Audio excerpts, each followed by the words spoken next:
and welcome to the program. And if you listen regularly, you know that this program will talk, very often about the efforts at establishing global government, a one-world system. This is outlined in the Bible, most prominently in Revelation 13, and it says that there will be a global leader, and all nations and all tribes will bow down to him, and we know his title to be the Antichrist. I've actually made a DVD about this, Hidden in Plain View, The New World Order in Bible Prophecy, but I'm not here to promote the product so much as to have a discussion with a fellow watchman of this phenomenon, Gary Cobb. Gary Cobb has been monitoring the rush to the global government system for almost 30 years now. Will believers ever see this system? Probably not. It will exist during the 7-year tribulation period from which the church is absent. Gary Cobb is a frequent guest here on Understanding the Times Radio. He's spoken at 2 of my Understanding the Times conferences. Gary Cobb, welcome back to the program. Hi, Jan. It's always good to be with you. Thank you. Gary, I want to revisit just for literally seconds here the 2016 election for a moment, because the globalists thought they had the perfect one-world candidate, Hillary Clinton. For some reason, God said it isn't quite time yet for the globalist system, not ready to blossom. He allowed Donald J. Trump the 2016 victory, but the one-worlders can't get over it. Now, how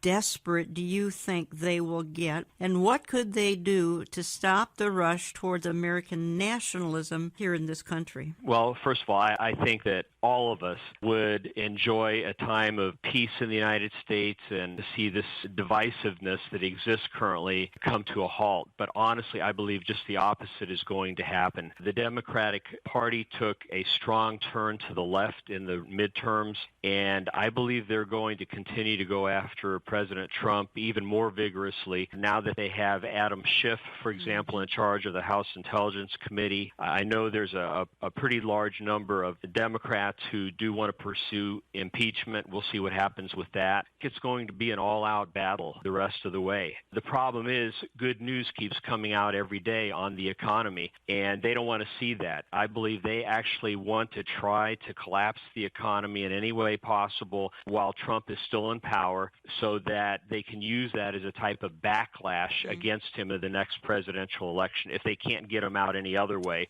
they definitely don't want to see him get in for a second term. So from their standpoint, they're doing damage control, but at the same time, if they can push things into a crisis mode, the old saying is never let a crisis go to waste, and they're experts at that. I'm going to revisit that crisis situation in just a moment here, but I want to read a couple of paragraphs that you've written. And folks, I'm playing off of an article Gary wrote, and it's found on his website, garyca.org, and I'll give you more details when we move more into the program here. But Gary, you write the article, and I just received it here by email recently, and you say this: the New World Order crowd hates Donald Trump with a passion because he has set out not only to oppose, but to undo their global government plans, and has had a measure of success in doing so. And you write, Trump has become a much more formidable adversary than they ever imagined. Now they have a 2-year window in which to stop the bleeding and to deal the president a politically fatal blow. And you go on to say this: one reason I believe they will take off their gloves in dealing with Trump is because they actually want to make an example of him. Their goal? To relentlessly and shamelessly attack him and any of his conservative appointees to such a degree that no true conservative will dare to accept a position within his administration or to run for office of commander-in-chief in the future, lest they experience the same level of scrutiny and assault. The message is loud and clear. Hillary Clinton, James Comey, John Brennan, and others of their globalist deep state clan can commit any outrageous crimes they want to do and remain unscathed because they have the most powerful and corrupt network of people in the world on their side. So I'm stopping there, Gary Cobb. So let me ask you this. After reading that, then the deep state, is that just a bunch of globalists? Is that just another another term for one-worlders? It is, but there's more than just politics involved. There's a spiritual worldview here. These people are pushing an interfaith, one-world religion, one-world government, one-world economic system viewpoint, and we are clashing with that worldview. As Bible-believing Christians, we stand in the way. Conservative Jews stand in the way. Donald Trump stands in the way. And so they want to clear everything else out so they have a clear run forward to take us into this type of new world order that they envision. And I believe some of these people themselves, while all of them, frankly, are deceived, many of them believe that they will help bring about world peace by bringing in this new world order. Others, however, are completely devoted to the dark side. They understand they're helping to bring about Luciferic forces and initiatives, that they're helping to bring this to fruition, and they're doing it anyway. They have sold out to the dark side. But not all the people involved in this movement view things from that extreme a viewpoint. Some of them actually believe they're working to bring about world peace. And that's the real tragedy in all this, because it will ultimately do just the opposite. The deep state has its name from the idea that runs deep in Washington and in government circles. So we've witnessed Donald Trump getting rid of certain department heads only to have the people that come up to that position hold the same views. And you can probably go through the top 5 or 6 or 7 layers in some of these departments, and the people that keep coming up hold the same views. So unless the president can install some of his own people who are committed, pro-Constitution, American patriots, he's not going to be able to substantially slow down the one world movement. And of course, the leftist media hates them, and they bash them as much as they do him. So even some university professors, I know in Indiana, my home state, there was a Ball State University professor that made a statement like, well, to stop this whole Trump agenda, we not only have to get rid of Trump, but Pence along with him. And they were talking about literally taking them out, physically taking them out. And so there are dangerous views being presented, especially at the university level. If you're conservative, look out. You are hated. There's just no room for any dialogue anymore. You look at Ben Shapiro, who's tried to speak on college campuses, and others, and they will do everything they can to keep them off the campus. But if you're a leftist, you're welcome. You're listening to Understanding the Times Radio. Jan Markell here talking to Gary Kah. You can learn more at his website, garykah.org. That's spelled K-A-H. And I'll give you some of his books a little bit later, and you have to get those at garykah.org. So I guess my ultimate question, Gary, was, and you've answered it, thank you, and that is, how deep is the deep state? And I think we should clarify, because honestly, there are deep state people in America, both parties, Republican and Democrats. It's not just one party, it's both sides of the aisle. No, you're right. When I worked for the government of Indiana back in the 80s, I just loosely, from observing things and having had personal experience there in politics, I'd say at the time 55 to 60% of the globalists in Indiana who were pushing this agenda were Democrats, and around 35-40%, somewhere in there, were Republicans, and there were a few independents thrown in. Today, I would say it's probably more like 70 to 80% are Democrats, but there are still Republicans who share this worldview, who are pushing a globalist agenda. And you can tell who they are because they're the darlings of the media. And not to pick on this individual in any way, but I just have to point out, because I wrote about it in my book years ago, George Bush Sr. was very much involved in the one world movement, and he was viewed as one of their darlings. And if you look at, the coverage he got from the media when he passed, his funeral, I think that came through loud and clear. He may have meant well. I'm not going to judge his motives. Like I said earlier, various people want to push this one world agenda for different reasons, and maybe he actually thought he was helping to bring about world peace. I don't know. That's between him and God. But he was a globalist, and he was a Republican. He was also the one-time head of the Trilateral Commission and held, key positions in the CIA and ambassador to China, the UN. I mean, he was a key figure in a lot of areas, and everywhere he was, he pushed the globalist agenda.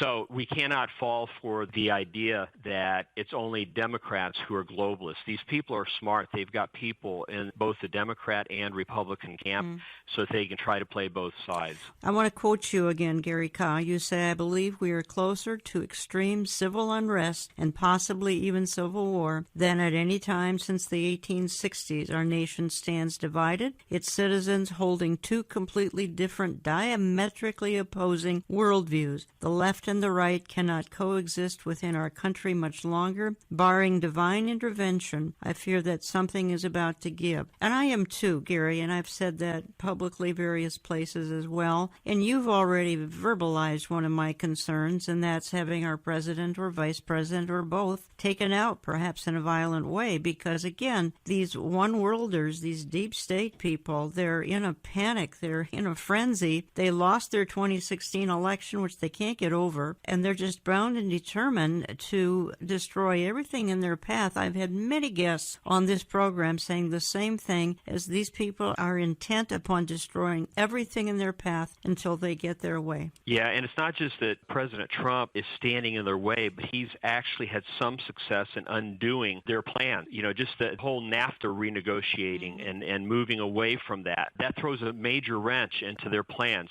They want to make Europe one big country, and they want to do the same thing with North America and with other regions of the world. And then once that political cycle and economic cycle has been completed, they want to merge all those regions together into a world government. So their game plan has been from a nation to a region to global government. That's the sequence. And so, of course, here in North America, Donald Trump has opposed that and is having some success, even with the current Mexican government that we're actually receiving some help from now on the whole immigration crisis.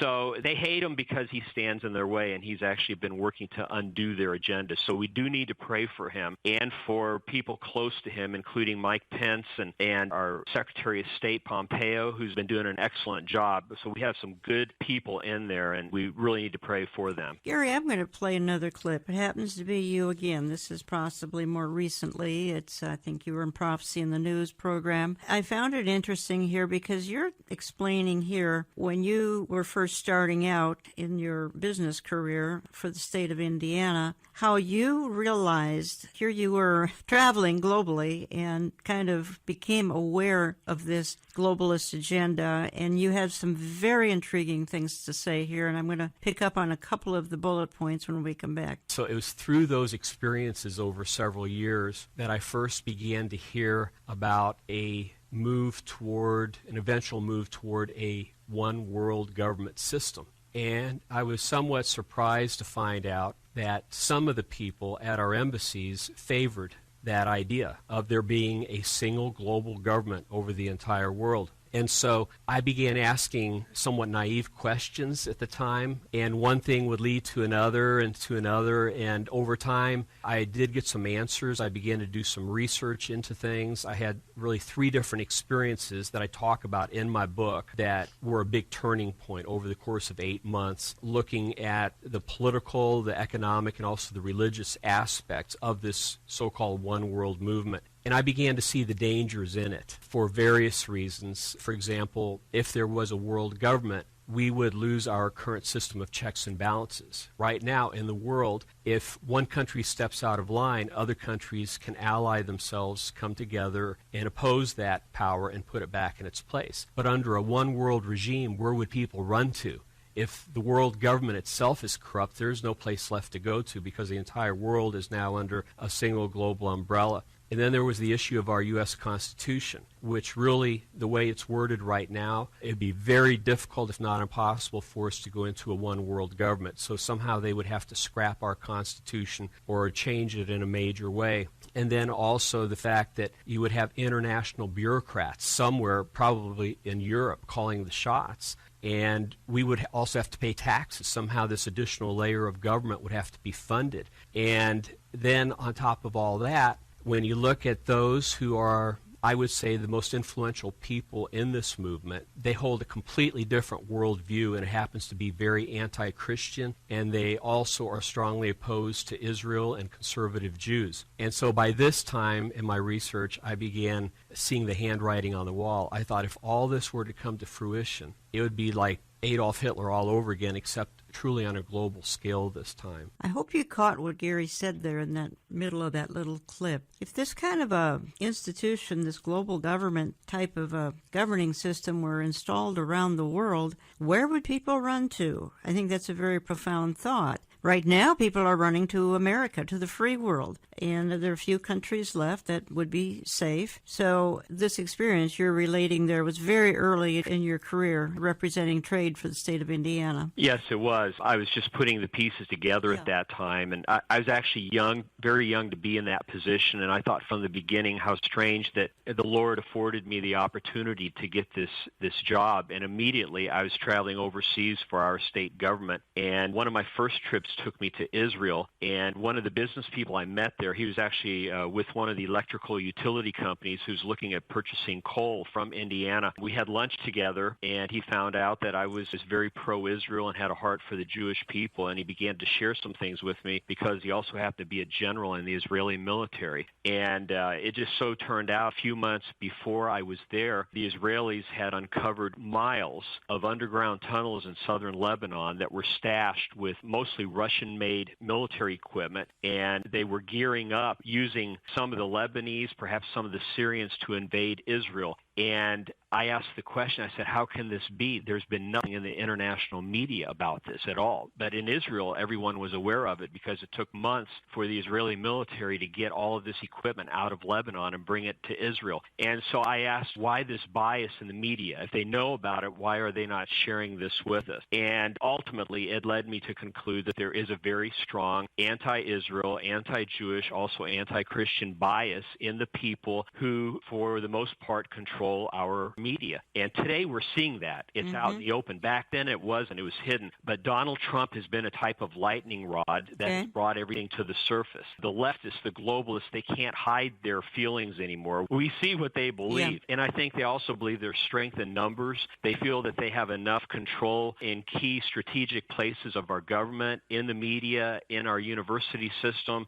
that they can move forward unhindered except by conservatives. But even there, we're the minority. 54% of millennials, believe they're socialists. I want to pick up on that. I've got to take my first break here, but I want to pick up on that as soon as we get back, and that is about some of the millennials and how they're beginning to shape a lot of things, which generally is not a good situation. Folks, I'm coming back just a couple of minutes. We're going to continue on with Gary Kah. We'll give you the titles of his books and his website again when we get back. Don't go away. Would you support if we as a whole world just came together under one government? Yes. Why not? A new world order type of idea of being under, global government. Is that something you'd be in favor of? Yeah, definitely, with Canada being such a multicultural country. Yeah, why not just expand it to the new world order, right? Okay, and welcome back. And just a couple of young people weighing in there, sort of man-on-the-street interviews going on. What would you think of a one-world system? Oh, great idea. And again, this has been propagated through our educational systems, particularly here in the Western world. Textbooks have infected entire generations, the last couple of generations, and Gary and I were talking off air here recently this past week, and my goodness, once some of the baby boomers or the generation, the World War II generation passes on, Gary Kah, what do you think will happen? I mean, assuming we have that kind of time left, I don't believe we do, but in a worst-case scenario, you get these millennials in positions of high places, my goodness, they're going to welcome the Antichrist like he is a rock star. Well, yeah, and we have kids that are aged 23 to 32 right now. And so we're well aware of what millennials are talking about and what they believe. And even in Christian colleges now, more and more young people are having to defend their views from the standpoint of wanting to defend our constitutional republic, because there's this push toward globalization and one world, and the term multicultural is thrown around a lot. Oftentimes it actually means one world or moving in that direction. So definitions are very important. I always told our kids, make sure you get a good definition so that it's not misunderstood. Then you know how you can move forward on that. And some of the time they have taken on their professors and had a healthy debate on some of these issues. What's interesting is right now, and I mentioned this right before the break, but I just want to go there, 54% of millennials in a recent survey stated that they are socialists. In another survey, though, only about half of those millennials understand what socialism really means. So much of this is naivety, but they are definitely not pro-free enterprise. It's fair to say that. And in the next national election, it is believed, it's less than 2 years from now, it is believed that for the first time, millennials will outnumber baby boomers. And so we'll have to see what happens with that. But unless baby boomers and those who are left of the World War II generation, which are fewer and fewer, unless 90% of them turn out to vote and all vote very conservative, it could be the first election that is completely given to the millennials. I think it might be close, but globalists would love to see the economy collapse under Donald Trump so that they can point blame at him and say, look at what he did. This is because of Trump. They're hoping they can then produce a huge backlash against conservatives and that ultra-liberals will come in like a wave. And I think that's a real possibility that could happen. I hope it doesn't. I pray it doesn't. But that's what they're trying to bring about. So you'll even notice in the news every day now, we have good news coming out on the economy. Twice as many jobs created last month as what they expected. Low unemployment rate, great domestic growth, more manufacturing jobs. And yet for every piece of good news that comes out,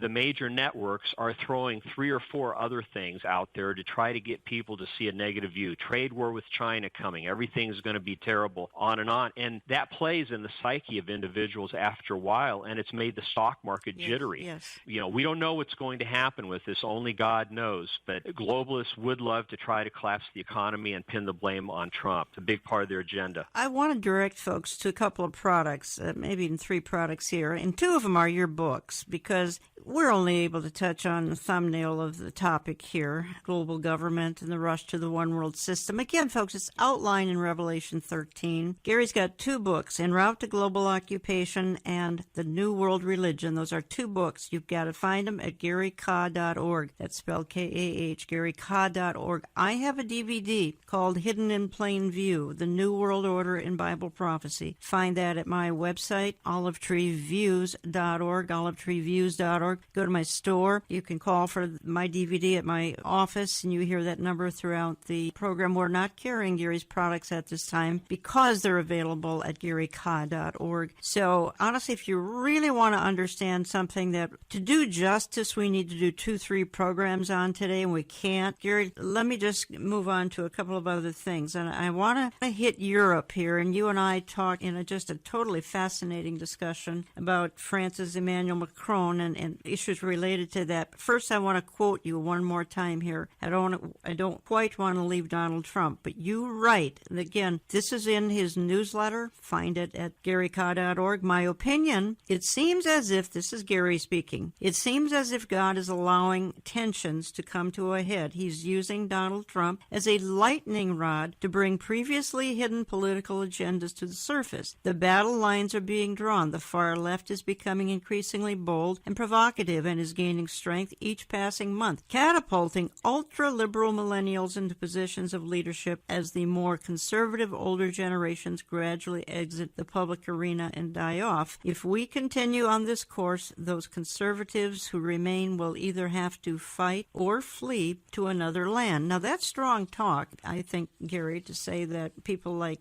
you and me may have to flee to another country. Frankly, you know, we often talk, you and I, when we talk about this subject, that it's going to take, some kind of a crisis to bring about this global government. And we talk about it's going to be environmental, it's going to be political, it's going to be weather, is it going to be financial? My own opinion, and I bring this out in the DVD I made, is it's going to be the rapture. Once the rapture happens, this global system will fly into place in literally a nanosecond. But I want to go back to a single individual or organization stirring this up. Let me just ask you, George Soros, he's huge, but he's in cooperation with a lot of others, and you said to me Freemasonry is huge. It is. As I was researching this back in the 80s, everything I traced down when I went down a rabbit trail to try to get to the end of it, it always seemed that there was a high-level Freemason there, and so that became a common denominator for me. It took a while to put all those pieces together, but even their magazine back in the 80s was called the New Age magazine, and then the name was finally changed when people began to catch on. People like Alice Bailey,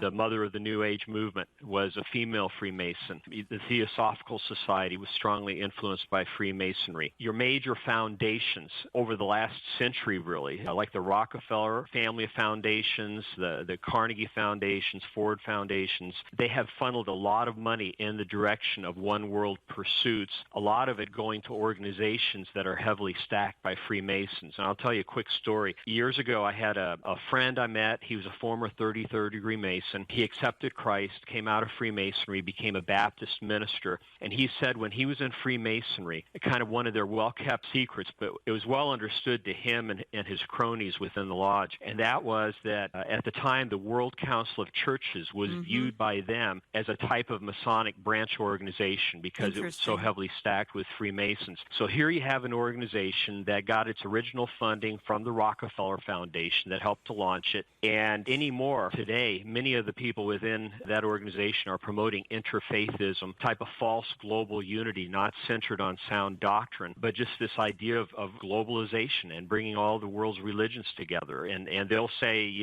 their goal is harmony and unity and such, but we know from reading the Bible where all this is going to go in the very end. And it's going to require the return of Jesus Christ to make things right on this planet because things will spin out of control. And Satan is so deceptive in this area. All of us would love to have peace and unity, but it's got to be based on the truth, not in a deception that leads people ultimately to hell. If you join me late, you're listening to Understanding the Times Radio. Jan Markell, your host here on the line from another location I won't disclose is Gary Kahn. You've heard him on this program numerous times. Been at a couple of my conferences. Learn more at garyka.org. A couple of quotes I want to give here. Arnold Toynbee, and he passed away as recently as 1975, says, "The nations of the world are ready to give the kingdoms of the world to any one man who will offer a solution to the world's problems." And Paul Henry Spaak, S-P-A-A-K, said back in 1957, "What we want is a man of sufficient stature to hold the alliances of all the people and to lift us out of the economic morass into which we are sinking." Then he says, "Send us such a man, and be he God or devil, we will receive him." So you can see the mindset for decades has been, okay, things aren't going as well as we'd like. We need sort of a global leader. Henry Spaak says, "Send us such a man, be he God or devil, we will receive him." The book of Revelation says they will receive such a man. He will be devil-inspired. His title is the Antichrist, and the stage is being set for him to play the role. So,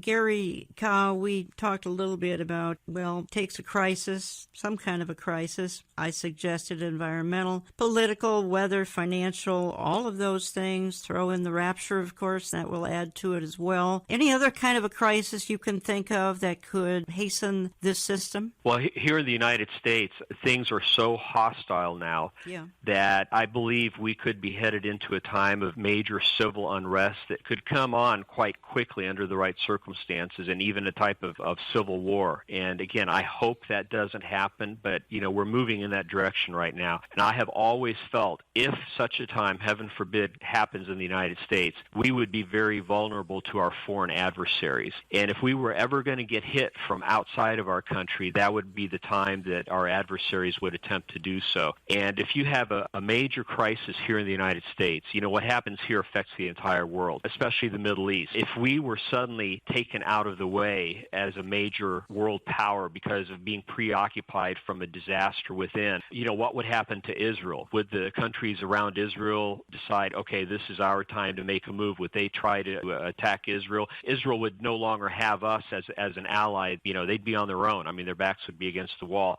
So there's so much fallout from a crisis of that nature. And I think lumped together with all the other alleged crises, the environment, the coming global economic disaster that is being pushed, and just about everything you can think of, they're touting as a crisis, as a reason for why we have to have a world government. But you put all that together, and it could do the trick. Somebody's going to step on the scene at the right moment, and they're going to appear to have all the answers, and instead it's going to be the biggest trap. And while we're on this subject, I know, Jan, you and I, we had talked about this earlier off the air. Religious leaders have to get behind this in order for a one world government to come together. And here you have Pope Francis recently being quoted in an Italian newspaper, La Repubblica, saying that Americans must be ruled by a world government as soon as possible, quote, for their own good. And also, he was on record saying that Europe should become one country under one government. Yeah. Here you have the first Jesuit pope in place. He's a globalist. He's been one for a long time. He's totally committed to the global climate change, environmental agenda, which is simply a way for the globalists to gain more power through building an international bureaucracy and infrastructure. He's completely on board with all this. And I personally believe that many of the globalists see this time as their opportunity to make a move because they have the proper pope in place to work alongside of them to bring it to fruition. But he's getting old. He's up in his 80s. And I think that's another reason why they're pushing as hard as they can right now. And again, Donald Trump has gotten in their way. And so if they're on a timetable here and they want to pull all this off in the next few years, they're going to have to do something pretty drastic fairly soon in order to stay on this timetable. Yes. And if they can't, they'll pass this opportunity and have to wait for another one. Gary, I'm so glad you raised that. I actually have that article in front of me. Pope Francis, world government must rule U.S. for their own good. He says the danger concerns immigration. The Pope continued, speaking here to La Repubblica. Our main and unfortunately growing problem in the world is that of the poor, the weak, the excluded, which includes migrants. This is why the G20 worries me. Again, this is Pope Francis. It mainly hits immigrants, Pope Francis said. And he says the idea that Americans would be better off under a world government doesn't stop there. And the radical leftist pontiff also went on record stating that Europe should become one country under one government. That was in an interview in an Italian newspaper. And folks, I hear from Catholics talking about this fairly regularly, and they're not really happy with their church right now. Some, anyway. So I'm so glad you brought that up. Now, and I do want to head to Europe here, and perhaps we could even do that now. Again, you have brought up and made me aware in recent conversations. You emphasize the importance of Freemasonry, which I do talk a little bit about in the DVD I made, and interfaithism and globalism go hand in hand. You've said to me privately, I want to head quickly to France, because you said to me that France is the hub of a lot of this activity, this globalist rush. And again, the globalists installed Emmanuel Macron back in spring of 2017, and now we see the Yellow Vest movement, which I think started out okay, defending nationalism. But I think you're suggesting, Gary, that the Yellow Vest movement is starting to get subverted, and perhaps it is being infiltrated with secret societies. Am I right? Yes, I believe it is in the process of morphing into something else. France has been a hotbed of revolutions for many years, and you can go all the way back to the late 1700s, of course, and you see that. And one reason is because the secret societies have been very dominant in that country. And so even if a crisis begins to emerge, being led by people of goodwill who want to bring about positive change, it usually doesn't take long for the Masonic elements to penetrate those movements and use them for their own purposes. Just a little bit of background. This may surprise people. UNESCO, the United Nations Educational, Scientific, and Cultural Organization, the most powerful agency within the UN, definitely the propaganda arm for the UN, it is headquartered in Paris. That's where a lot of the shots are still being called from. So the UN building is in New York City, but a lot of the shots are still being called directly from Paris. Also, back in the 1800s, you had a very dark group called the Order of the Palladium, sometimes referred to as the Sovereign Council of Wisdom, that was founded in Paris way back in 1737. But in the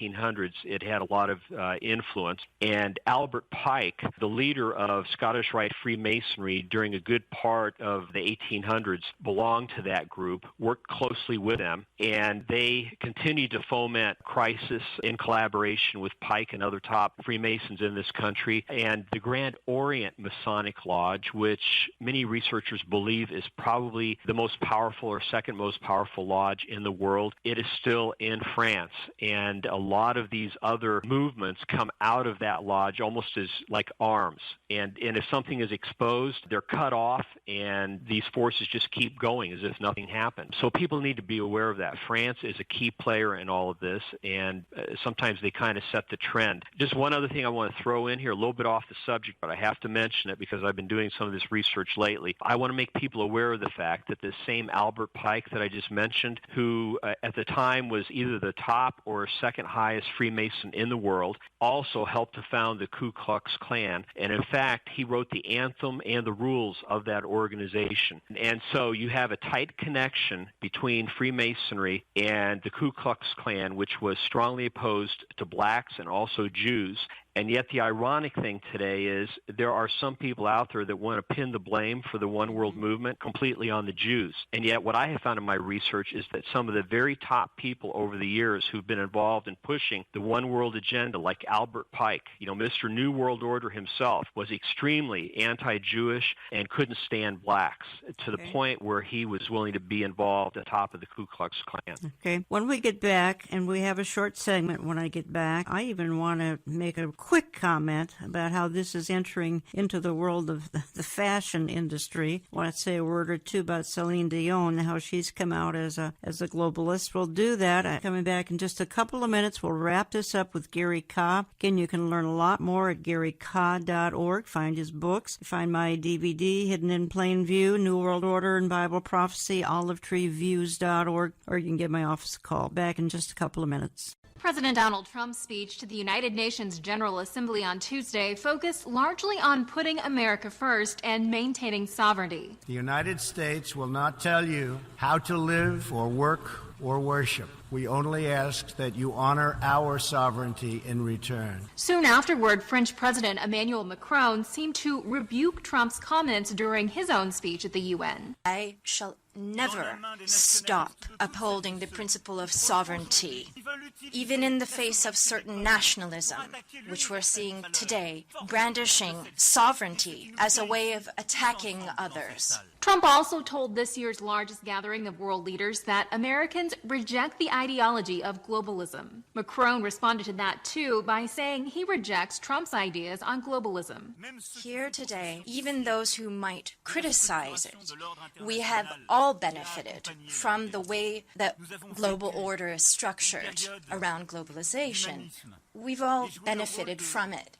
But Macron's harshest criticism had to do with the Paris Climate Agreement, which Trump withdrew the U.S. from in 2017. He said, "We will no longer sign commercial agreements with powers that do not respect the Paris Accord." But he later clarified his comments by saying he thinks there could still be agreements with individual sectors as long as they're neutral on climate. And welcome back. And we're wrapping up an hour-long interview with Gary Kah. And I want to comment just about a couple of more things as time allows here. Quickly, though, I know some of you are running crazy and you don't have time to always sit by your radio. The programming is posted to my website every Saturday morning, olivetreeviews.org. Views as in viewpoint, olivetreeviews.org. Or just sign up for the oneplace.com mobile app. It'll be downloaded to your devices Saturday morning. Encourage you to sign up for my print and e-newsletter where we talk about all these kinds of issues in my print and e-newsletter. And if you do send a gift in,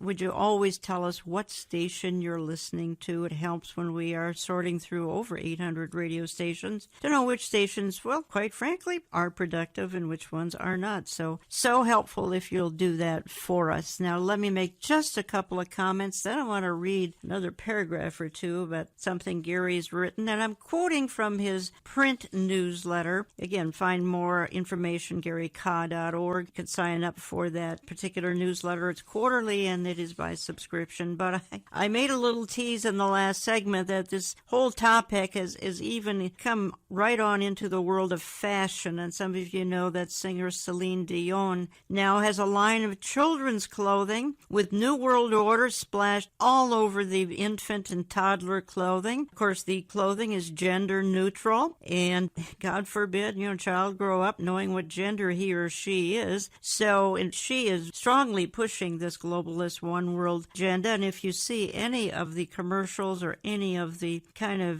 exposés online on YouTube, look, she's just heavily promoting all things dark. So if you are listening to her music, be aware that she's got an agenda. The agenda is a very evil agenda. It's to pull little children into this whole New World Order scheme. There, I said it. I'm being really blunt because I'm here to tell you the truth, and that is these globalists are, well, they're mad. They're kind of a swatted bumblebee because they were defeated November 2016 by a nationalist, not a globalist. Hillary Clinton was their pick. God had other ideas. Donald Trump won in that election, and their globalist agenda has sort of been put on hold. Probably only temporarily, because it says in Revelation 13 that their empire will come to power for 7 ignominious years, which will be literally hell on earth. Gary, I want to go back to your newsletter, and you make an interesting comparison, and that is the situation between Donald Trump and Prime Minister Benjamin Netanyahu. Let me just read a couple of paragraphs again that you write, and you say, the fact is President Trump and Prime Minister Netanyahu are facing very similar circumstances. They are both devout nationalists trying to defend the sovereignty of their respective nations, and internationalist forces are at work in both countries trying to oust them from power.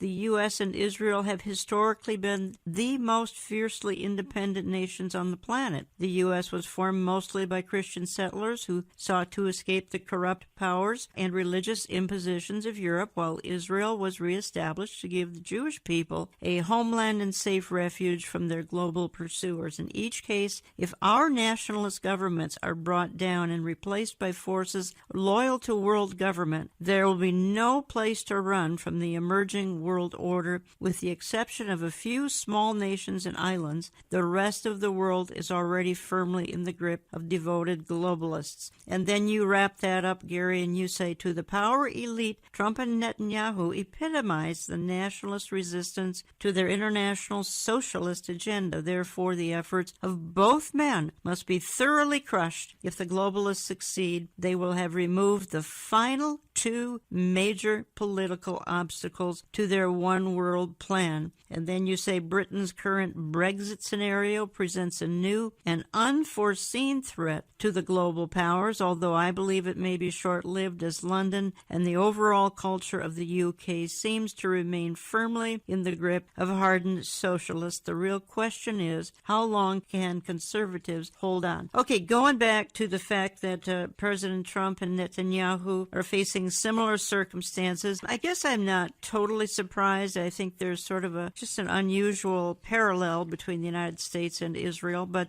talk to me a little bit about this. If the United States and Israel capitulate to the New World Order, I don't believe there is any other significant resistance in the world that will keep it from coming together. These are their last 2 mountains that they need to conquer, so to speak, globalists. And you've got Trump and Netanyahu almost in exactly the same positions. You've got forces going after Netanyahu, trying to pull him out and get him in jail, making up all kinds of things they're saying about him. They've done the same thing in the past, and every time he comes through it, so it's just to take up his time to try to slow him down and hopefully somehow get him out of power from their standpoint, because he's defending Israel. He's not wanting to take Israel into a new world order under the United Nations. And Donald Trump in this country, same thing. They both want to move away from the UN, not toward the UN. And it's only common sense that they would want to do so. In the case of Israel, the United Nations last year passed 21 resolutions of condemnation against Israel. Out of 27 resolutions total, 21 of them were against Israel. It's like they sit around all day and try to figure out what next they can say against Israel. And it's ridiculous that we even are giving any money at all to the United Nations as a country. Donald Trump cut it back. I think he should cut it back even further. And in this country, same thing. The UN consistently opposes our views. Nikki Haley has done an excellent job. Some of the speeches she's made before the UN have been spot on. And so we see this debate now coming to the surface. It's come full cycle between global governing bodies like the United Nations versus Israel and versus the United States. And again, if they can deal with the United United States and Israel, it'll make their job a whole lot easier, and that's why they're applying the kind of pressure that they are. Well, okay, then let me go back quickly to Europe and to this Emmanuel Macron, because I think the globalists put him in power, hoping that he could be sort of a world leader, and he's certainly striving to be a world leader. And I think when we talked recently, you suggested that the globalists may actually be reassessing Emmanuel Macron. Maybe he isn't their man for Europe, or even their man for the whole global empire to lead. I don't know, but you feel that they are reassessing him. Well, we'll have to wait and see what happens. But unlike Barack Obama, yes, who was able to have a high degree of global popularity through all of his shenanigans and the push toward globalization and the fact that conservatives were strongly opposing him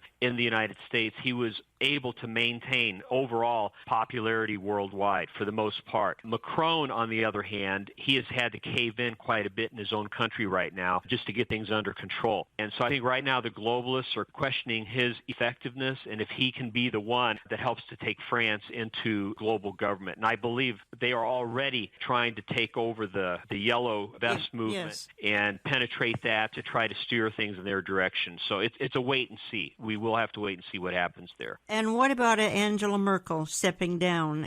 Do you feel that plays into this scenario at all? Well, as far as Germany goes, she's been a strong voice, but she's taking a lot of heat now from within Germany because she let in tens of thousands, hundreds of thousands of illegals coming from the Middle East, and a fair number of terrorists.